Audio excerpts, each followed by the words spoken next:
Dans cette vidéo, on va parler de l'ego et on va voir comment s'en détacher. Selon moi, l'ego, c'est le concept du moi, le fait de se définir et d'exister en opposition avec les autres, avec le monde entier. J'existe en tant que entité séparée. Et que ce soit clair, on a tous un ego. C'est pas une mauvaise chose d'avoir un ego. Tu as un ego, j'ai un ego, ta boulangère a un ego, le pape a un ego. Mais la vraie question, c'est pas avoir un ego, ne pas avoir d'ego. Tout le monde en a un. La vraie question, c'est à quel point est-ce que tu t'identifies à cet ego. Est-ce que tu es capable de t'en détacher lorsque c'est la chose la plus rationnelle à faire. Imagine, tu marches dans la rue, tu te rends au Carrefour pour acheter du papier toilette. Quand soudain, t'as un mec chelou qui débarque de nulle part et qui t'éclate un œuf sur ton crâne. Et puis il s'enfuit en hurlant comme un chimpanzé. Tu as un ego, on est d'accord, donc tu vas t'énerver, c'est naturel, ok? Personne ne va rester là sans rien faire, sans ressentir aucune émotion. Ça s'appelle être un légume. Donc tout naturellement, tu vas courir après ce type qui t'a éclaté un œuf sur le crâne, et si t'arrives à le choper comme ça par le col, tu lui mets un Uchimata et tu le balances dans une benne à ordures pour te venger, il le mérite. Mais ça c'est normal. Le vrai sujet, la vraie question, c'est suite à cette expérience malencontreuse, une fois que t'es rentré chez toi, tu t'es lavé les cheveux, tout est rentré dans l'ordre, ok c'est fini, c'est du passé. Mais combien de temps tu vas laisser cet événement sur lequel tu n'avais aucun contrôle t'affecter émotionnellement? Eh bien c'est là toute la différence. Quelqu'un qui a une forte identification à son ego, il va pas arrêter de se repasser la scène en boucle, il va ressasser toute cette colère pendant des jours, voire des semaines, voire même peut-être des mois. Et maintenant quelqu'un qui a une faible identification à l'ego, qui est capable de se détacher de son ego, lui va rapidement relativiser. Il va comprendre qu'il n'y avait rien de personnel, que la malchance ça fait partie de la vie, et donc il va rapidement pouvoir passer à autre chose. Quand tu as une forte identification à ton ego, tu as un gros investissement en ressources mentales, en ressources émotionnelles. Pour quel résultat? Rien. Absolument rien. Inconsciemment, tu autorises l'événement à se transformer en virus mental. Alors que celui qui est détaché de l'ego, qui passe rapidement à autre chose, lui, il est libre. Donc voilà la différence. La question, c'est pas de avoir ou pas un ego, on en a tous un. La vraie question, c'est à quel point est-ce que tu t'y identifies. Et pour te détacher de l'ego, évidemment, c'est un processus qui prend du temps, mais il y a plusieurs principes que tu peux intégrer dans ta vie quotidienne pour prendre l'habitude justement de donner moins d'importance à cet ego et donc de gagner en liberté intérieure. La première chose, c'est de renoncer à juger, de pratiquer le non-jugement. Tu seras d'accord avec moi pour dire qu'on contrôle pas les gens. Le comportement des autres, c'est hors de notre sphère de contrôle. Et par conséquent, si tu as des attentes envers les gens, si tu t'attends que ton pote, il se comporte de telle ou telle façon, que l'autre, là, l'inconnu, même quelqu'un que tu connais pas, il se comporte systématiquement de manière courtoise avec toi. Si tu as des attentes, tu seras toujours déçu. Si tu indexes ton état émotionnel sur un facteur que tu ne contrôles pas, tu es condamné à l'insatisfaction. Ça peut pas se passer autrement. C'est absurde de s'imaginer que le monde extérieur va se conformer à tes propres attentes à toi, qui sont subjectives. Personne n'a la vérité absolue, qu'on soit d'accord. Mais si tu renonces à juger, si quand tu vois quelque chose que tu désapprouves, avec lequel t'es pas d'accord, tu décides volontairement de t'épargner de ce poids émotionnel associé au jugement que tu vas porter à autrui. Là, t'es plus esclave de tes émotions. Là, tu es libre, encore une fois. Libre émotionnellement. Et ça veut pas dire que tu dois approuver tout, être d'accord avec tout le monde, ne pas avoir de limite, dire oui à tout et finalement te faire marcher dessus comme un vieux paillasson ramolli. Ça veut juste dire comprendre et accepter que les humains sont comme ils sont, c'est-à-dire imparfaits. Ils ont leurs qualités, ils ont leurs défauts, mais tu ne peux pas les contrôler. Ça, c'est un fait à accepter, à intégrer. Et donc plutôt que de les juger, de dire ah tiens lui il a fait ça, c'est pas bien, il pense pas pareil que moi donc c'est forcément un odieux connard. Au lieu de tomber dans ce piège qui, si on l'analyse d'un point de vue purement rationnel et pragmatique, est un total non-sens, tu vas plutôt observer les gens comme tu observerais une plante dans la forêt ou comme tu observerais un minéral avec une loupe. Tu vas voir les gens comme des phénomènes. Tu vas pas juger une plante. Tu te dis cette plante elle pousse de manière bizarre, jamais vu ça, mais tu vas pas te dire que cette plante est une horrible connasse.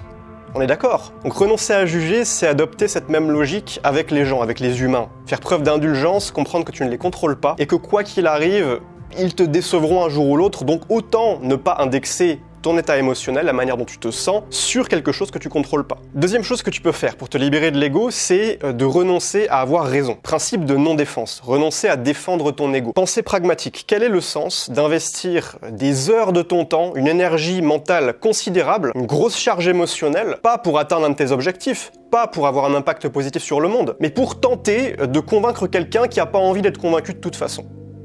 Quel est le putain de sens de cela? Moi je vais te le dire, il y en a pas. Ce genre de débat stérile ou de dispute, moi j'appelle ça une bagarre d'ego. C'est comme deux chiens, tu sais les chiens en laisse là qui s'aboient l'un sur l'autre. C'est un petit peu le même principe, tu sais, tu as pas tout d'un coup d'une seconde à l'autre l'un des deux chiens qui va arrêter d'aboyer et qui va se soumettre à l'autorité de l'autre. Non, non, c'est juste, on s'aboie dessus jusqu'à ce que nos maîtres tirent sur la laisse et nous séparent l'un de l'autre. Mais ça ne s'arrête jamais. Et puis ça n'a aucun sens. Quand le seul enjeu d'une dispute est d'avoir raison, le perdant se sent blessé. Le gagnant s'est fait un ennemi. Tout le monde est perdant. Alors à quoi bon? Donc si tu veux économiser une quantité monstrueuse d'énergie mentale que tu vas pouvoir réallouer sur tes projets divers et variés, construire ton business, faire du sport, prendre du bon temps avec tes amis et ta famille, quand il n'y a pas de réel enjeu, quand ça va rien changer au monde, à la réalité extérieure, laisse les autres avoir raison. Laisse-les avoir raison si ça leur fait plaisir. En plus, en bonus, généralement les gens t'aiment bien quand tu fais ça. Et alors encore une fois, ça veut pas dire que tu es obligé d'approuver tout ce que disent les autres, t'as le droit de pas être d'accord. La vraie question, c'est juste, est-ce que ça vaut le coup de s'engager dans une bagarre d'ego pour essayer de prouver à l'autre qu'il se trompe et que c'est toi qui as raison? Est-ce que ça sert à quelque chose? Dans 99% des cas, ça sert à rien. Ensuite, renoncer à se justifier. Bon, fondamentalement, c'est très similaire au principe de renoncer à avoir raison. C'est plus ou moins la même chose, ce sont deux concepts liés. Mais beaucoup d'entre nous, on se réflexe de vouloir se justifier. C'est quoi se justifier? C'est une tentative maladroite de défendre son ego. Par exemple, j'ai fait une erreur, je me fais réprimander, de manière justifiée ou non, c'est pas le sujet. Donc je vais investir de l'énergie pour prouver à l'autre que ce n'est pas de ma faute, que c'est la faute de circonstances extérieures. Ça en plus c'est une attitude de victime. C'est l'inverse de prendre ses responsabilités. Quand tu te justifies, tu peux pas être une personne professionnelle, responsable, qui apprend de ses erreurs, qui assume sa part de responsabilité quand elle a merdé. C'est impossible. Ce principe-là, je l'ai appris quand je prenais mes cours d'auto-école. Bon, je crois que ça remonte à 2014-2015, mais le moniteur, qui s'appelait Loïc, il me faisait des remarques. Il me disait, Emilio, là tu es en train de faire une erreur. Il faut bien que tu fasses attention à la route, surveille ta trajectoire. Il me donnait des conseils. Et moi, à chaque fois qu'il me disait quelque chose, je me justifiais. Je disais, oui, mais c'est parce que, c'est à cause... Et là, Loïc, il m'a dit, bon, tu arrêtes la voiture sur le côté et je vais t'expliquer un petit peu. Si tu te justifies, tu vas jamais t'améliorer. Et le jour où tu vas renverser une grand-mère, est-ce que tu vas te justifier? Et justement, suite à ce jour-là, j'ai fait cet effort de ne pas me justifier et de prendre mes responsabilités. Donc quand on te fait une critique justifiée,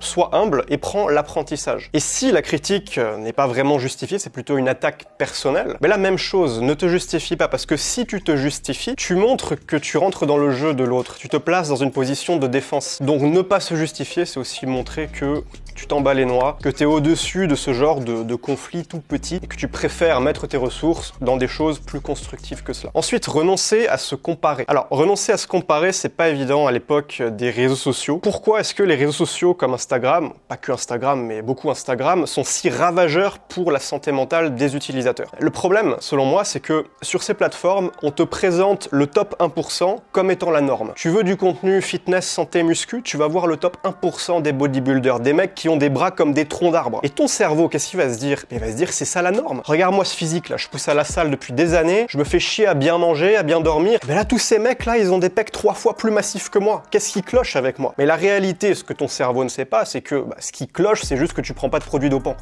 C'est tout. Donc tu vois un petit peu le piège. Mais ça, c'est pas valable que avec la musculation, c'est pour tout. Les standards de beauté, tu regardes toutes les filles là qui montrent leur cul en bikini sur Instagram, elles ont des physiques de top modèle, toutes. Est-ce que ça ressemble à la norme que tu vois quand tu te balades dans la rue? Mais bien sûr que non. Donc tu vois, ça aussi, ça piège ton cerveau. Tous les influenceurs lifestyle que tu vois qui font des voyages aux 4 coins du monde, qui te filment des endroits paradisiaques, qui ont l'air d'être tellement heureux, d'avoir la meilleure vie, et tu vois tous ces mecs-là, et toi, t'es dans ton appartement, dans ton studio, là, il fait un temps de merde, hier t'as marché par inadvertance dans une crotte de chien, ton quotidien est un peu nul, un peu banal, et tu te compares à ces mecs-là. Qu'est-ce qui se passe? Ton cerveau, il pète un câble, automatiquement. Le vrai problème, c'est que ton cerveau ne fait pas la différence entre une vitrine et la réalité. Il voit la vitrine, il se dit, c'est ça que moi je dois viser, c'est à ça que je dois me comparer. Sauf que tu te compares à un idéal inatteignable. Malheureusement, ça ne marchera pas. La seule comparaison valable, c'est la comparaison avec toi-même. Moi, c'est ce que je fais avec la musculation. Je consomme pas trop les contenus fitness, je suis pas trop d'influenceurs fitness. Là, je fais du 120 kg au deadlift. Si tu compares ça avec tous les mecs d'Instagram, c'est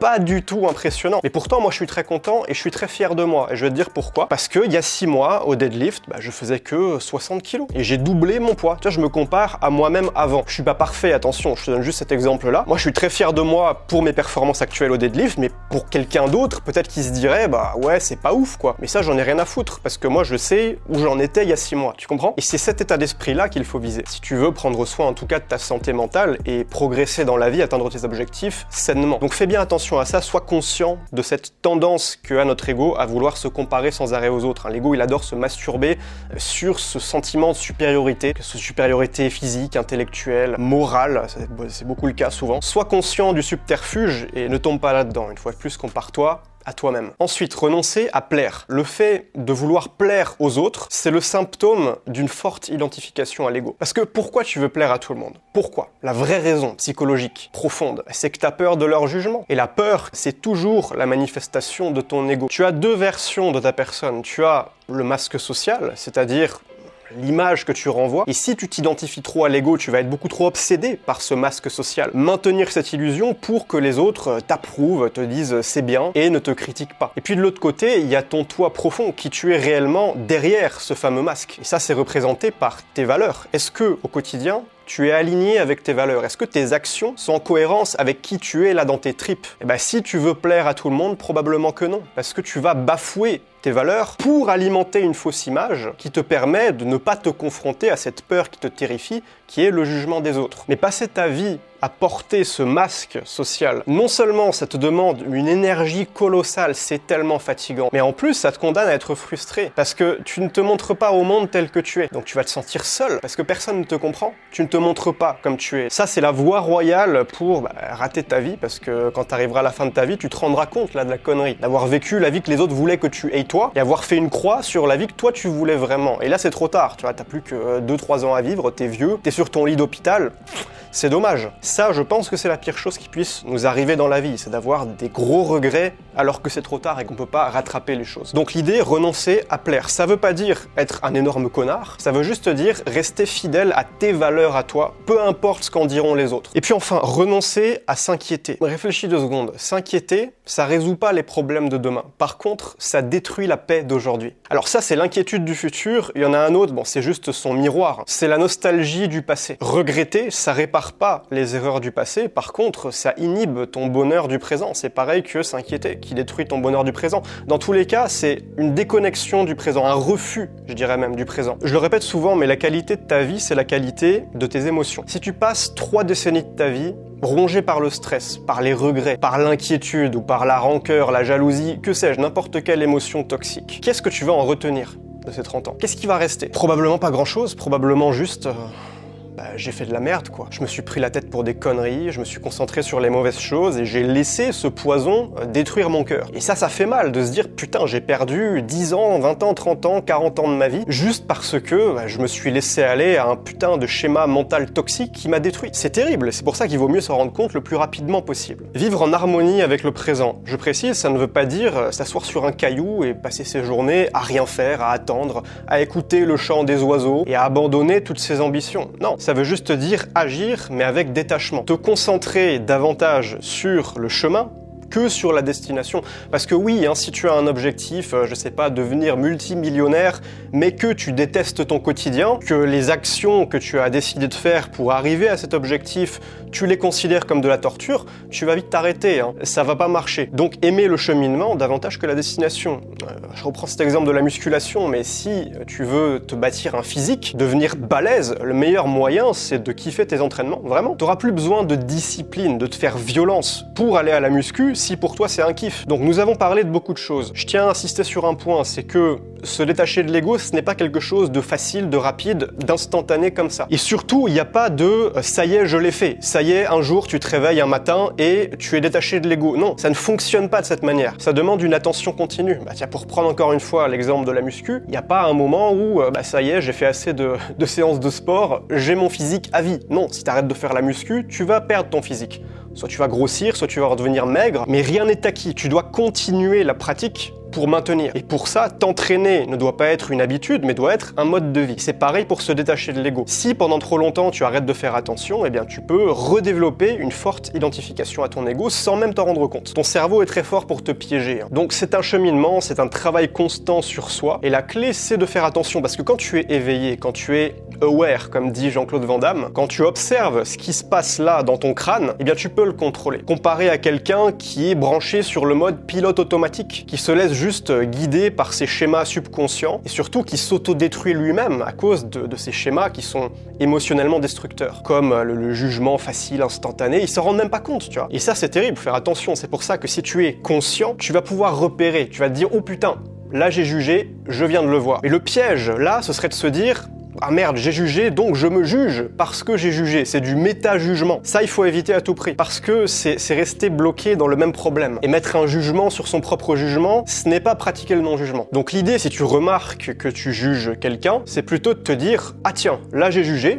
bah j'en prends conscience, je le note. C'est normal, hein, je suis un humain, je suis donc par définition imparfait, mais au moins je m'en suis rendu compte. Et ça, je vais m'en réjouir, je m'en félicite. Et puis ensuite, je recadre la situation, j'annule le jugement et je reformule ma pensée de manière plus saine, en me rappelant qu'une fois de plus, je ne contrôle pas les gens et qu'il est absurde de m'énerver si je vois quelque chose qui me déplaît. Voilà, c'est tout pour cette vidéo. Alors ça faisait un petit moment que j'en avais pas fait. Sachez aussi, pour ceux qui sont intéressés par tous ces sujets de développement personnel, de développement, tous les aspects de la vie, le business en ligne, les relations sociales, le sport, c'est des choses que moi je vis, ça me passionne tout ça. J'en parle dans ma newsletter. Si vous voulez recevoir tout ce contenu, je vous mets le lien dans la description, c'est le premier lien. Bref, bisous sur vous, je vous dis à la prochaine, ciao.